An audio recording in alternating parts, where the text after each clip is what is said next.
Se os audiolivros deste canal contribuíram de alguma forma para a sua vida, considere apoiar nosso trabalho com uma doação.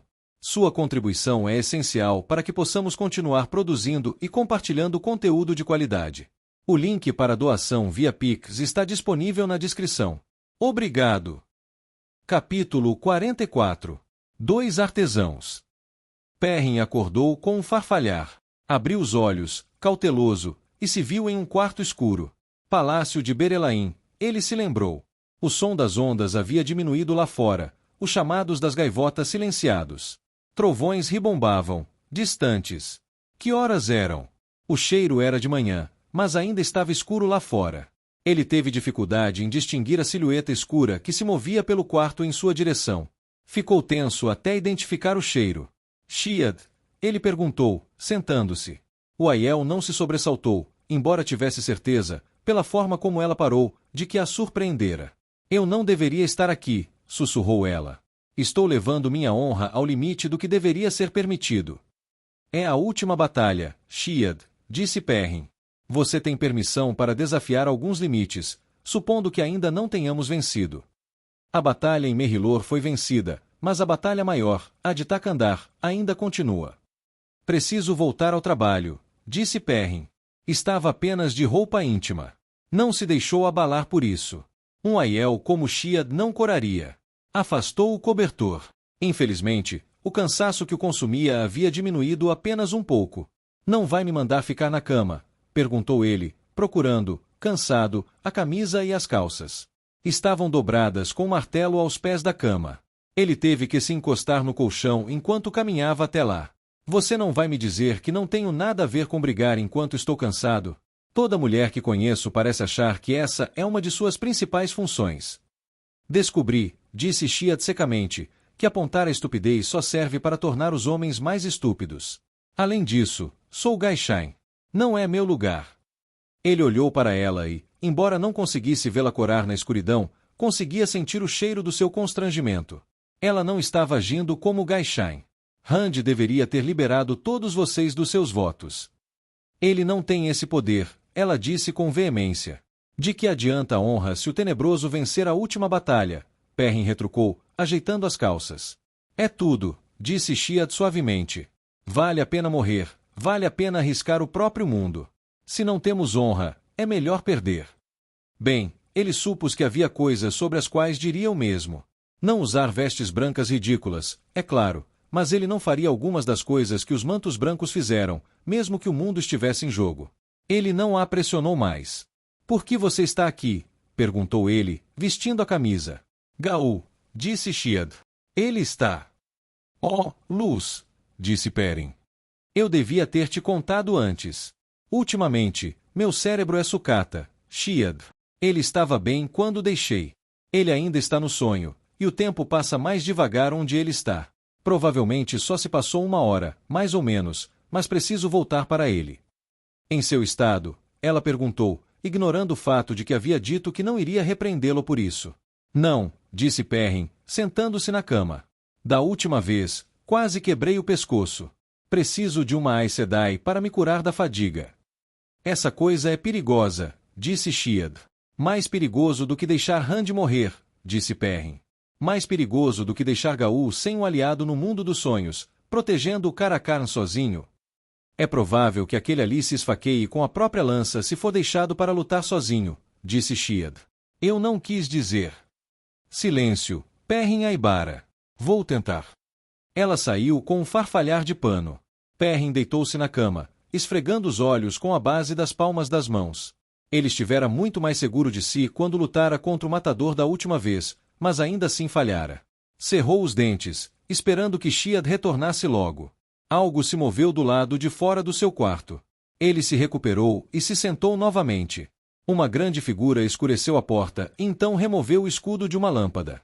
Mestre Luhan tinha a constituição de uma bigorna, com um torso compacto, porém poderoso, e braços salientes. Na mente de Perrin, o homem não tinha tantos fios grisalhos. Mestre Luhan havia envelhecido, mas não era frágil. Perrin duvidava que algum dia fosse. Lorde Olhos Dourados. Ele perguntou. Luz, por favor, disse Perrin. Mestre Luhan, você, entre todos, deveria se sentir à vontade para me chamar de Perrin. Se não, aquele meu aprendiz inútil. Aqui está, disse Mestre Luhan, entrando na sala. Acho que só te chamei assim uma vez. Quando quebrei a lâmina nova para a foice do Mestre Almor, disse Perrin, sorrindo. Tive certeza de que conseguiria acertar. O Mestre Luhan riu baixinho. Parou ao lado do martelo de Perrin, que ainda estava sobre a mesa aos pés da cama, e pousou os dedos sobre ele. Você se tornou um mestre na arte. O Mestre Luhan sentou-se em um banquinho ao lado da cama. De artesão para artesão, estou impressionado. Acho que jamais conseguiria fazer algo tão bom quanto aquele martelo. Você fez o machado. Acho que fui eu quem fez isso, disse ele. Não foi algo bonito. Foi algo que matou. Às vezes é preciso matar. Sim, mas nunca é bonito. Nunca. Perrin assentiu. Obrigado. Por me encontrar, por me trazer aqui, por me salvar. Foi interesse próprio, filho, disse Mestre Luhan. Se escaparmos disso, será por causa de vocês, rapazes, anotem o que eu digo. Ele balançou a cabeça, como se não conseguisse acreditar. Um homem, pelo menos, se lembrava dos três quando jovens que, pelo menos no caso de Mate, já tinham se metido em encrencas com mais frequência do que o normal. Na verdade, pensou Perrin, tenho quase certeza de que o Mate ainda está em apuros com mais frequência do que o normal. Pelo menos, naquele momento, ele não estava brigando, mas sim conversando com algum Seanchan, de acordo com as cores vibrantes que se transformaram em uma imagem. Shia disse que a luta em Merrilor havia terminado. Perguntou Perrin. É sim, disse Mestre Luhan. Eu vim carregando alguns dos nossos feridos. Devo voltar para Tan e Abel em breve, mas queria ver como você está. Perrin assentiu. Aquele puxão dentro dele, na verdade, era mais forte agora do que jamais seria. Rand precisava dele. A guerra ainda não havia acabado. Nem de longe. Mestre Luhan, disse Perrin com um suspiro. Cometi um erro. Erro. Eu me esforcei demais, disse Perrin. Me esforcei demais. Ele fechou o punho e o bateu no canto da cama. Eu deveria saber, Mestre Luhan. Eu sempre faço isso. Me esforço tanto que me torno inútil no dia seguinte. Perrin, rapaz, disse Mestre Luhan, inclinando-se para a frente. Hoje, estou mais preocupado com a possibilidade de não haver um dia seguinte. Perrin olhou para ele, franzindo a testa. Se alguma vez houve um momento para se esforçar, é agora, disse Mestre Luhan. Vencemos uma luta, mas se o dragão renascido não vencer a dele. Luz, acho que você não cometeu nenhum erro. Esta é a nossa última chance na forja. Esta é a manhã em que a peça grande deve ser entregue. Hoje, continue trabalhando até que ela esteja pronta. Mas se eu desmaiar, então você deu tudo de si. Eu poderia falhar porque fiquei sem forças. Então pelo menos você não fracassou porque se conteve. Eu sei que parece ruim, e talvez eu esteja errado. Mas, bem, tudo que você está falando são bons conselhos para um dia comum. Este não é um dia comum. Não, pela luz, não é. Mestre Luhan segurou Perrin pelo braço. Você pode ver em si mesmo alguém que se deixa levar pelos limites, mas esse não é o homem que eu vejo. Na verdade, Perrin, eu vi em você alguém que aprendeu a se conter. Eu o vi segurar uma xícara de chá com extrema delicadeza, como se temesse quebrá-la com sua força.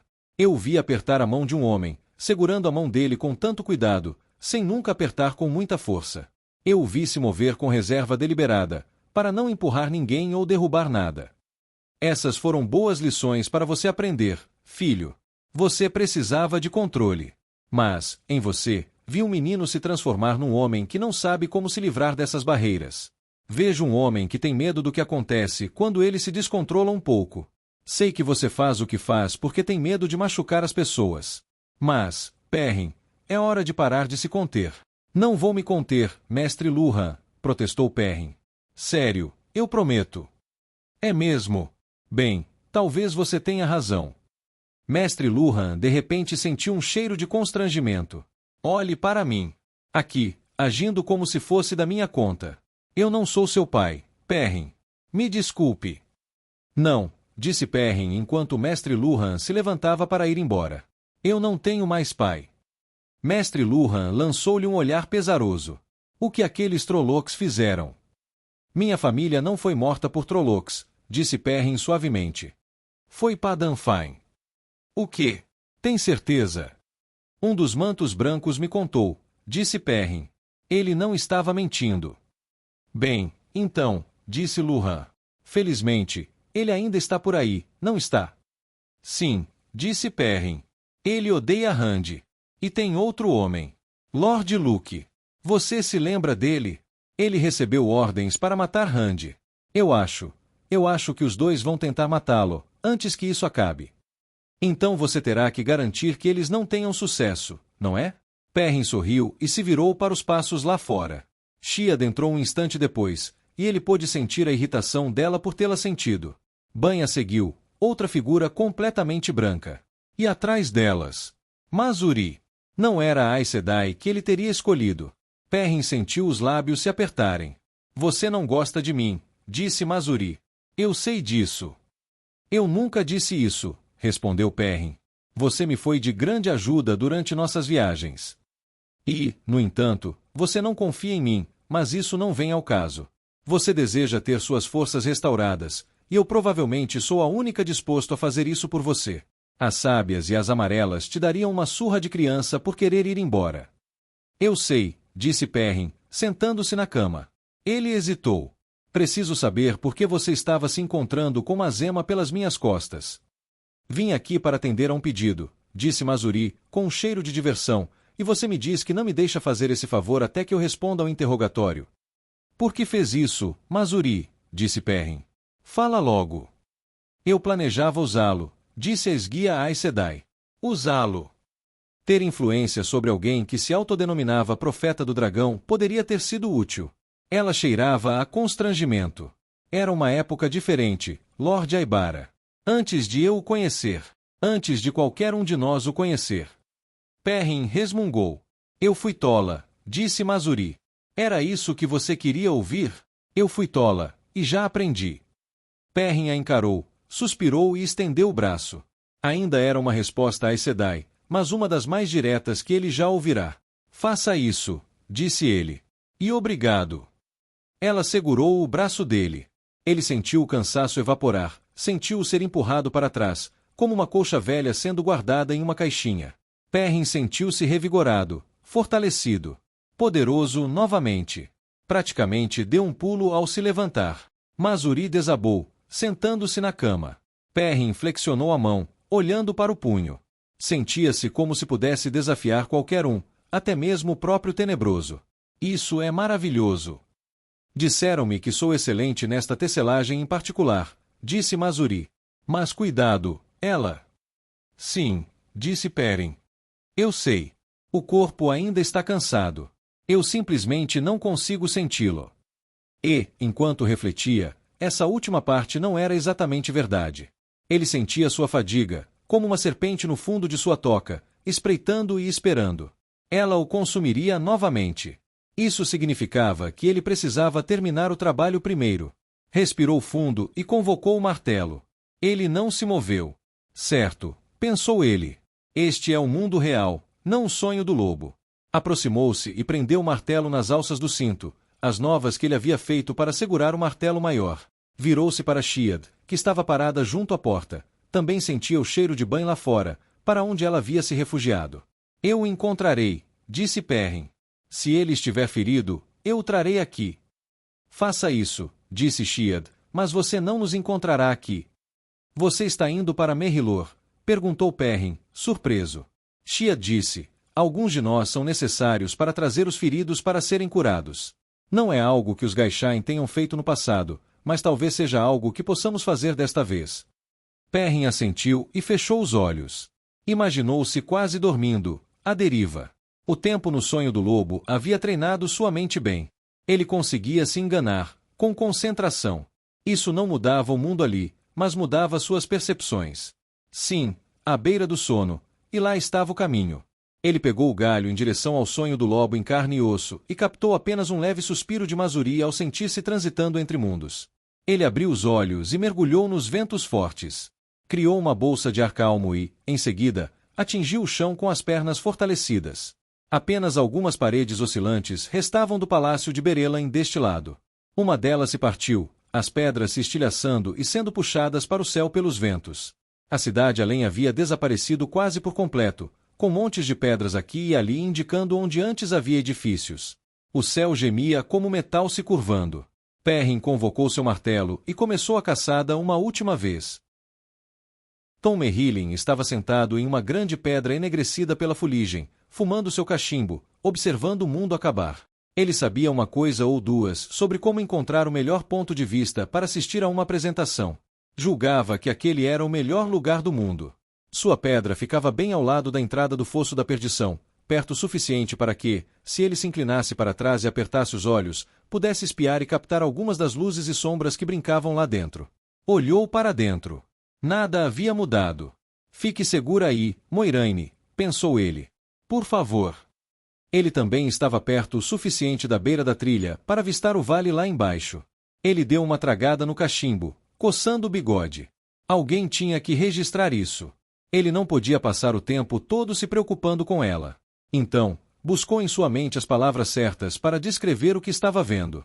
Deixou de lado palavras como épico e impressionante. Elas estavam quase desgastadas pelo uso excessivo. Uma onda de vento soprou pelo vale, agitando Cadinsor de Aiel lutando contra inimigos de véu vermelho. Relâmpagos irromperam, golpeando a linha dos jurados do dragão que segurava o caminho até a entrada da caverna. Esses clarões fizeram homens voarem pelo ar. Então, aquele relâmpago começou a atingir os Trollocs. As nuvens se moviam para frente e para trás assim, os caçadores de vento assumindo o controle do tempo, assombro retomando. Nenhum dos lados havia conseguido uma vantagem clara por muito tempo.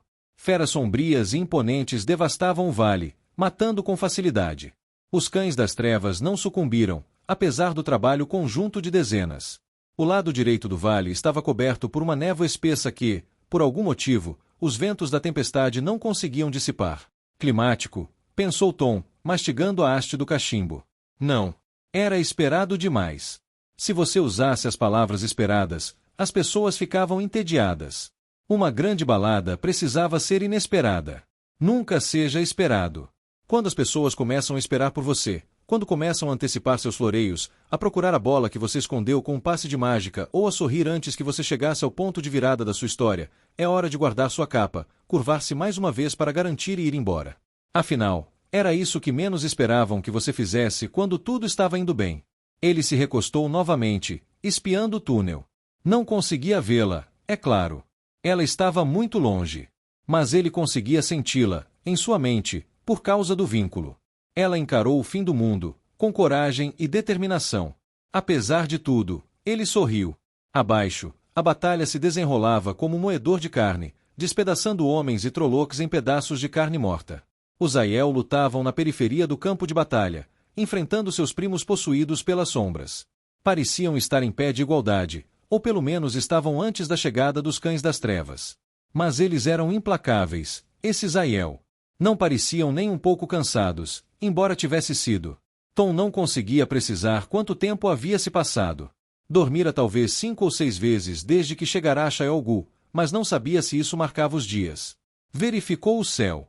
Nenhum sinal do sol, embora a canalização dos caçadores de ventos e da tigela dos ventos tivesse convocado uma grande fileira de nuvens brancas para se chocar contra as negras.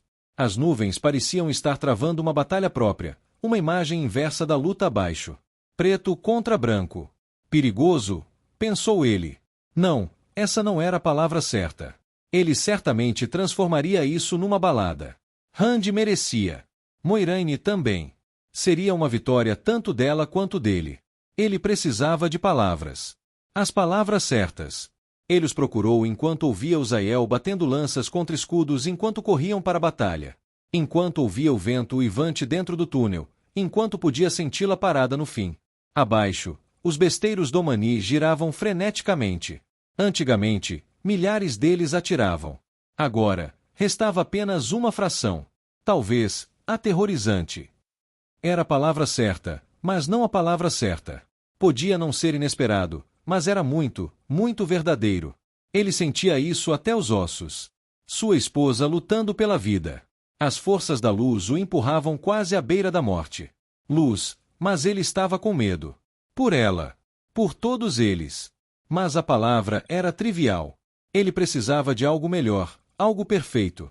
Abaixo, os Tairenos lançavam suas armas de haste desesperadamente contra os Trollocs que os atacavam.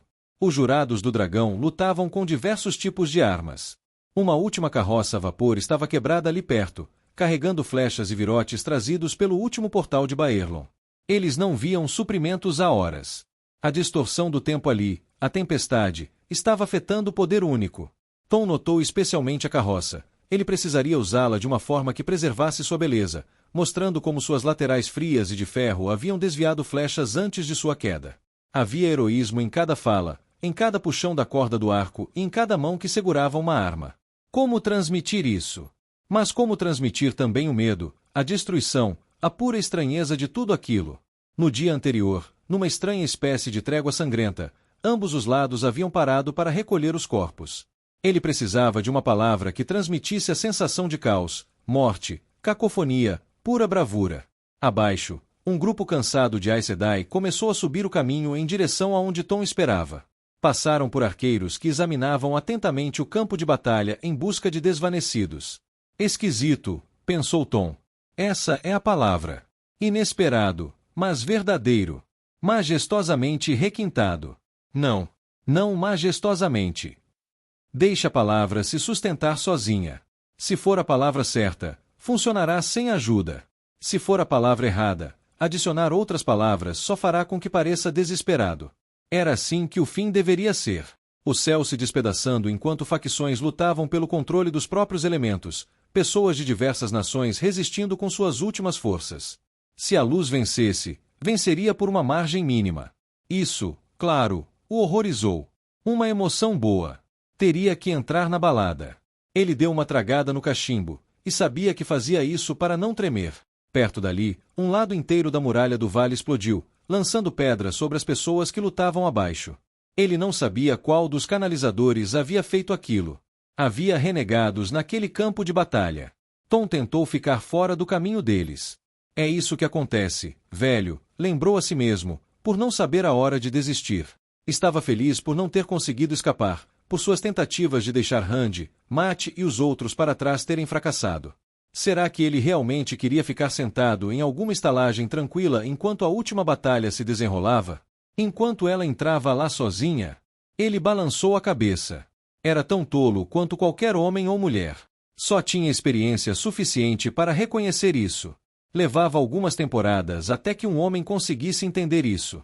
O grupo de Aes Sedai que se aproximava se separou, algumas permanecendo abaixo, uma mancando cansada em direção à caverna. Katsuane. Havia menos Aes Sedai ali do que antes, as baixas estavam aumentando. É claro que a maioria dos que ali haviam chegado sabia que a morte os aguardava. Esta batalha era mais desesperada, e os lutadores ali eram os menos propensos a sobreviver.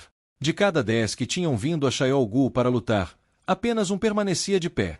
Tom sabia com certeza que o velho Rodel Ituralde havia enviado uma carta de despedida à esposa antes de aceitar o comando. Ainda bem que ele o fizera. Katsuane acenou com a cabeça para Tom e continuou em direção à caverna onde Rand lutava pelo destino do mundo. Assim que ela ficou de costas para Tom, ele lançou uma única faca, a outra mão ainda segurando o cachimbo na boca, no ar. Atingiu a Aes Sedai nas costas, bem no meio, decepando a espinha. Ela caiu como um saco de batatas. Esse é um termo usado em excesso, pensou Tom, dando uma tragada no cachimbo. Um saco de batatas. Precisa de uma comparação diferente. Além disso, com que frequência sacos de batatas caem? Não com frequência. Ela caiu como? Como que? Cevada derramando da ponta rasgada de um saco, caindo no chão em um monte. Sim, isso funcionou melhor. Quando a Aes Sedai atingiu o chão, sua trama desbotou, revelando outro rosto por trás da máscara Katsuane que ela usava. Ele reconheceu vagamente a mulher. Uma Domani. Qual era o nome dela? Gianni Kaide. Era isso. Ela era bonita. Tom balançou a cabeça. O andar estava completamente errado. Será que nenhum deles percebia que o andar de uma pessoa era tão distinto quanto o nariz em seu rosto? Cada mulher que tentava passar por ele presumia que mudar o rosto e a roupa, talvez a voz, bastaria para enganá-lo. Ele desceu do poleiro e agarrou o cadáver por baixo dos braços, depois o enfiou em um buraco ali perto. Havia 5 corpos lá dentro, então estava ficando lotado. Deu uma tragada no cachimbo e tirou a capa, colocando-a ali de modo a cobrir a mão morta da irmã negra, que espreitava para fora. Ele olhou mais uma vez para o túnel. Embora não conseguisse ver Moiraine, era reconfortante olhar. Então, voltou ao seu poleiro e pegou uma folha de papel e sua caneta. E, ao som dos trovões, dos gritos, das explosões e do uivo do vento, começou a compor.